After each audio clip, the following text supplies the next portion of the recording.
యేసు ప్రభు ఒక మాట చెప్తున్నాడు. పరలోకానికి వెళ్తున్నటువంటి సమయాలలో ఏమని చెప్తూ ఉన్నాడు?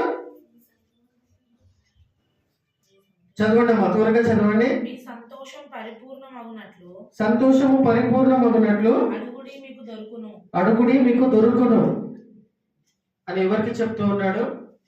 ఆయన నామంలో విశ్వాసాన్ని ఉంచుతున్నటువంటి వాళ్ళందరికీ కూడా చెప్తూ ఉన్నాడు. ఇప్పుడు మేము వాక్యాన్ని బట్టి నేను మీ అందరిని అడుగుతున్నా, మీ సంతోషము పరిపూర్ణం కావాలంటే మీరు ఏం కోరుకుంటున్నారు? దేవుని దగ్గర నుండి ఏమిస్తే మీరు సంతోషిస్తారు? ఒక్కొక్కరికి ఒక్కొక్క కోరికలు ఉన్నాయి, అందరికి ఉంటాయి, అవునా? ఒక్కొక్కరికి ఒక్కొక్క కోరికలు ఉంటాయి.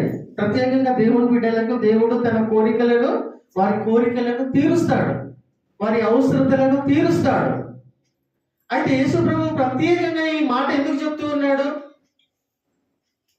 నీ సంతోషము, అసలు ఫస్ట్ ఆఫ్ ఆల్ మీ హృదయంలో మనసులో సంతోషం అనేది ఉన్నదా? ఇప్పుడు ఉన్నదా? ఉన్నదా? కొంచెమైనా ఉన్నదా? సమాధానమైన ఉన్నదా? నీ సంతోషము పరిపూర్ణం అవ్వడానికి అడుగుడు. ఇది వరకు మీరు నన్ను అడగలేదు అంటున్నాడు. हालेलुया। अभी तक कुछ भी नहीं पूछे आप लोग, अभी तक कुछ भी प्रार्थना नहीं करे। आपका आनंद परिपूर्ण होना बोले तो क्या करना? पूछिए। हालेलुया। పరిపూర్ణమైన ఆనందం కావాలని ఎంతమంది కోరుకుంటున్నారు?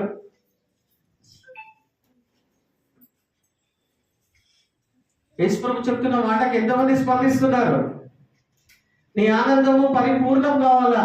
ఏం చేస్తే ఏమైతే నువ్వు ఆనందంతో గంతులు వేసుకుంటూ ఎప్పటికీ ఆనందం అనేది నిలిచి ఉంటుంది.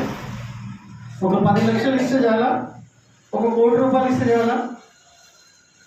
లేకపోతే ఇంకా ఏదైనా మంచి ఆరోగ్యం ఇస్తే చాలు, లేకపోతే మంచి బిల్డింగ్ ఉంటే చాలు, మంచి మంచి పలుకుబడి ఉంటే చాలు, లేకపోతే ఇంకేదైనా ఉంటే చాలు, నా ఆనందము పరిపూర్ణమైతుంది అని అనుకుంటూ ఉన్నట్టయితే తప్పేం కాదు.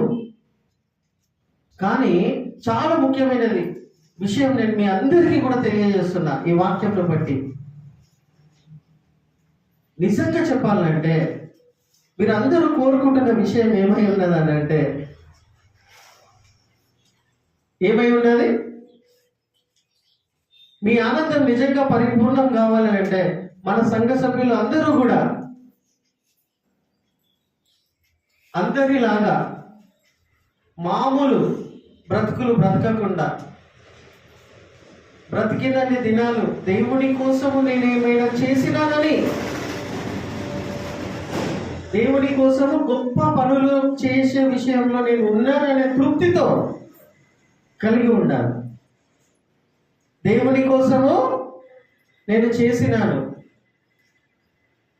అనే వారులుగా ఉండాలి. ఎందుకంటే కామన్గా, జనరల్గా, సామాన్యంగా వింటూ ఉన్నారు అందరు వాక్యము.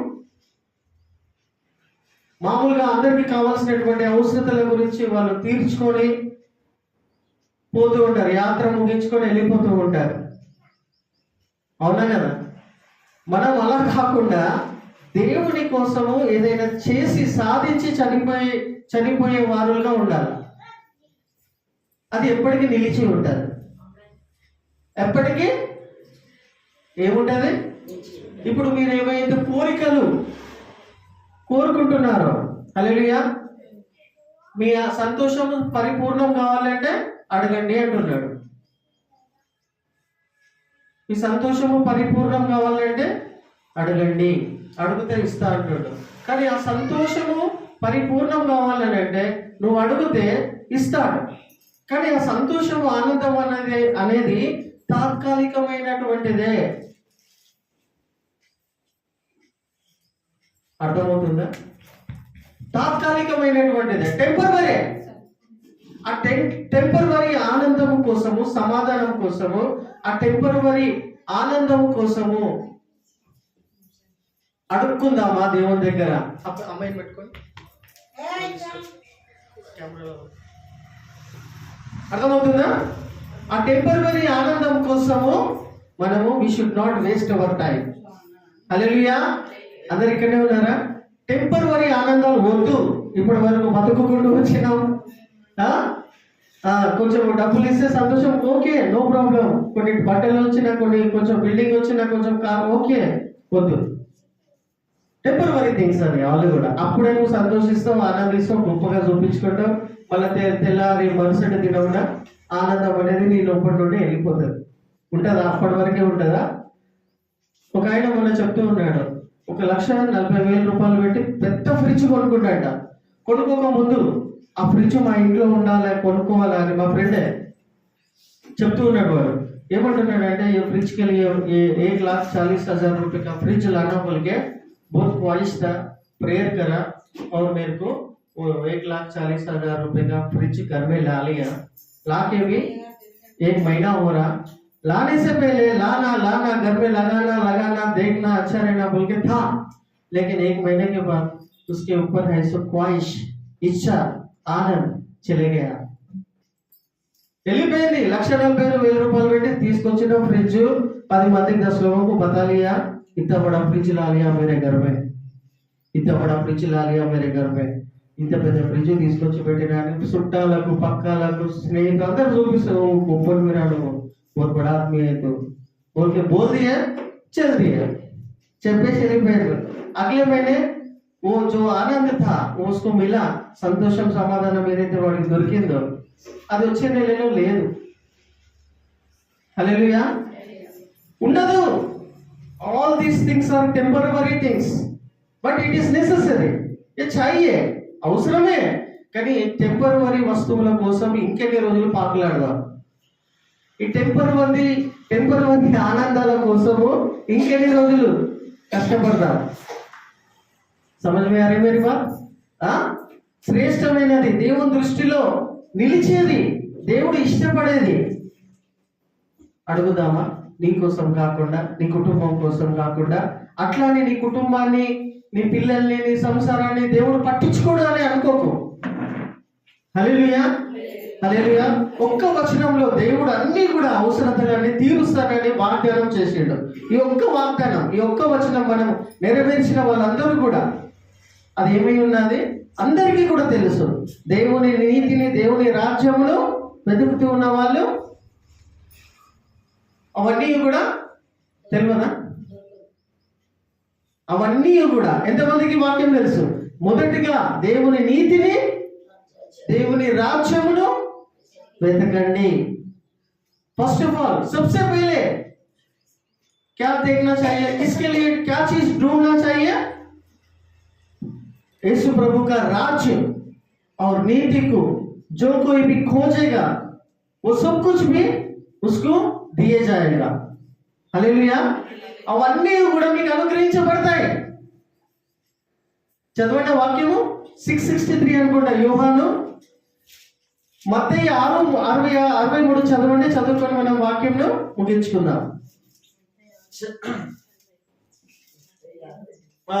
మత్తయి సువార్త 6:33 అనుకుంటా, త్వరగా చదవండి.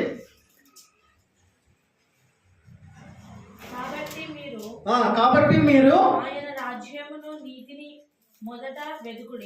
ఆయన రాజ్యమును నీతిని మొదటగా వెతుకుడి, అప్పుడు అవన్నీ కూడా, అవన్నీ అంటే మీకు తెలుసా? పైన లిస్ట్ ఇచ్చిండు దేవుడు. పైన వచనాలలో లిస్ట్ ఉంది, తెలుసా? ఎంతమందికి తెలుసమ్మా? తెలుసా? అవన్నీ అంటే ఏంటి? అవన్నీ బోలేతో క్యా హై? నువ్వు దేనికోసం అయితే పాకులాడుతున్నావో, దేనికోసం అయితే కష్టపడుతున్నావో, దేనికోసం అయితే చింతిస్తున్నావో అవన్నీ కూడా. హల్లెలూయా. హల్లెలూయా. అర్థమవుతుందా? समझ में आ रहा? जिस चीज के लिए आप खोज कर रहे, जिस चीज आपको होना बोल के भागते जा रहे, रहते जा रहे, वो सब कुछ भी आपको मिलेगा. हालेलुया. कब मिलेगा? प्रभु जी का राज्य और उनका नीति को खोजने वाले को सब कुछ मिलेगा. हालेलुया. అర్థమవుతుందా? నువ్వు ఆశీర్వాదాల కోసం పరిగెత్తాల్సిన అవసరం లేదని ఇక్కడ యేసు ప్రభు చెప్తుండు. అవన్నీ కూడా మీకు అనుగ్రహించబడతాయనంటే, ఇవన్నీ నాకు కావాలని చాలా మంది సంఘాలను వదిలిపెట్టి ఎక్కడెక్కడ తిరుగులాడుతూ ఉన్నారు. అర్థం చేసుకోవాలి. సంఘం యొక్క విలువ, దేవుని యొక్క వాక్యము విలువ అర్థం చేసుకోవాలి. దేవుని ఆశీర్వాదాలు కావాలని 4 గంటల రాత్రికే, 5 గంటలకు రాత్రికే, లేకపోతే ఇంకేమో కావాలని ఎంత కష్టపడి వెళ్తూ ఉన్నారు. ఎక్కడెక్కడికో తిరుగులాడుతూ ఉన్నారు. ఏమేమో వాక్యము తెలియని వాళ్ళు, సంఘము విలువ తెలియని వాళ్ళు, సంఘంలో పెట్టినటువంటి దేవుడు పెట్టిన పద్ధతుల విలువ తెలియని వాళ్ళు దేవుని ఆశీర్వాదాలు కావాలని ఇష్టం వచ్చినట్టు తిరుగుతూ ఉన్నారు. ఇష్టం వచ్చినట్టు ఎవరు ఎట్లా చెప్తారో ఎగురుతున్నారు. అవునా కాదా? అవునా కదా? నువ్వు ఒక చర్చికి 5 గంటల రాత్రి లేచిపోతున్నావు అంటే ఎందుకు పోతున్నావు అమ్మా? ఎందుకు? దేవుడు చెప్పాడు అట్లా. ఎందుకు వెళ్తున్నావు అని అంటే ఆశీర్వాదాల కోసం. ఎందుకు వెళ్తున్నావు చర్చికి 5 గంటల రాత్రి లేచి? దేవుని ఆశీర్వాదాలు పొందుకోవాలని. ఇంకేమైనా ఉన్నాయా? और कुछ तो भी है क्या? कहीं को जा रहे हैं आप चर्च को? 5 बजे रात को उठ के, सवेरे उठ के प्रभु जी का आशीष पाना बोलकर गलत नहीं है. కానీ ఇవన్నీ నువ్వు చేయకుండానే హల్లెలూయా దేవుని నీతిని వెతకడం స్టార్ట్ చేయి. దేవుని రాజ్యంలో వెతకడం స్టార్ట్ చేయి. నువ్వు దేనికోసం అయితే వెళ్తున్నావో అవన్నీ కూడా నువ్వు వద్దన్నా నీ వెంటాడి హల్లెలూయా ఆశీర్వాదాలు నీ వెనకాల పరిగెత్తుకుంటూ వస్తాయి అని చెప్తుండు. హల్లెలూయా ఆశీర్వాదాల కోసం నువ్వు వెళ్ళడం కాదు. హల్లెలూయా అర్థమవుతుందా? आशीर्वाद के लिए भागने की जरूरत नहीं है. फिर क्या करना? प्रभु जी का वचन अच्छा सुनना, समझना, उसके अनुसार चलना. जब आशीष आपके पीछे, वो सब कुछ आपके पीछे भाग के आएगा. హల్లెలూయా ఎంతమందికి అర్థమైంది? అవన్నీ కూడా మీకు అనుగ్రహించబడతాయి అంటే ఫస్ట్ ఆఫ్ ఆల్ దేవుని నీతిని, రాజ్యమును వెతుకుతూ ఉన్నటువంటి వాళ్ళంటే ఈ యొక్క మందిరంలో నేను ఇందాక చెప్పినట్టుగా నీ ఆనందము పరిపూర్ణం కావాలంటే నువ్వు నీకోసమే అడుక్కోకు. నేను ఇది ఇస్తే నేను సంతోషిస్తా ప్రభు అని పక్కకు పెట్టేసే కొద్దిసేపు. ఒకవేళ నీకు దాని మీద ఎక్కువ ఆశ ఉంది, ఎక్కువ కోరిక ఉన్నది, అది దేవుడు నాకు ఇస్తాడు అని అంటే తప్పేం లేదు అడగడంలో. కానీ అది టెంపరరీ సంతోషం, సమాధానం, ఆనందం అని తెలుసుకోను. హల్లెలూయా ఆ టెంపరరీ ఆనందం, సంతోషం, సమాధానం కోసం డోంట్ వేస్ట్ యువర్ టైం అని అంటున్నా. హల్లెలూయా మళ్ళీ ఏం చేయాలి ప్రభువా? ఏం చేయాలా? ప్రభు ఏం చెప్తున్నాడు? నీతిని, రాజ్యంలో వెతికితే అవన్నీ ఇస్తా అంటున్నాడు. నువ్వు దేనికోసం అయితే కావాలనుకుంటున్నావు అవన్నీ ఇస్తా అంటున్నాడు. ఇస్తా అన్నటువంటి వాడు ఇస్తాడా లేదా? ఇస్తాడా? ఎప్పుడు ఇస్తాడు? తన నీతిని, రాజ్యంలో వెతుకుతాం. నీతిని, రాజ్యంలో వెతుకున్నాం అంటే అది పెద్ద సబ్జెక్టు. ఈ పని చేస్తే మనమందరము సంఘముగా ఈ పని చేస్తే దేవుని నీతిని వెతికినటువంటి కారకులమైతాం. ఒకానొక కారణమే చెప్తున్నా నేను. హల్లెలూయా నేను అనుకుంటున్నాను, మేము అనుకుంటున్నాము ఇక్కడ ఈ ఓపెన్ ప్లేసెస్ లో, ఈ ఖాళీగా ఉన్నటువంటి స్థలాలలో ఇక్కడ గొప్ప మెగా చర్చ్ కట్టబడుతుందని, పెద్ద సంఘము కట్టబడుతుందని. హల్లెలూయా పెద్ద సంఘము ఈ ఓపెన్ ప్లేసెస్ లో కట్టబడుతుందని. హల్లెలూయా కట్టబడుతుందని దేవుడిచ్చిన దర్శనాన్ని బట్టి, దేవుడిచ్చిన వాగ్దానాన్ని బట్టి. హల్లెలూయా ఇక్కడ పెద్ద సంఘం కట్టబడాలని, ఆ కట్టే పని విషయంలో, ఆ సంఘము కట్టే ప్రాసెస్ లో నేను కూడా ఉండాలని ఎంతమంది కోరుకొని చూడాలి? అది ఎప్పటికీ నిలిచిపోతాడు. హల్లెలూయా నీ ఆనందము మేము అనుకుంటున్నాము, మన అందరి ఆనందం పరిపూర్ణం ఎప్పుడైతే తెలుసా?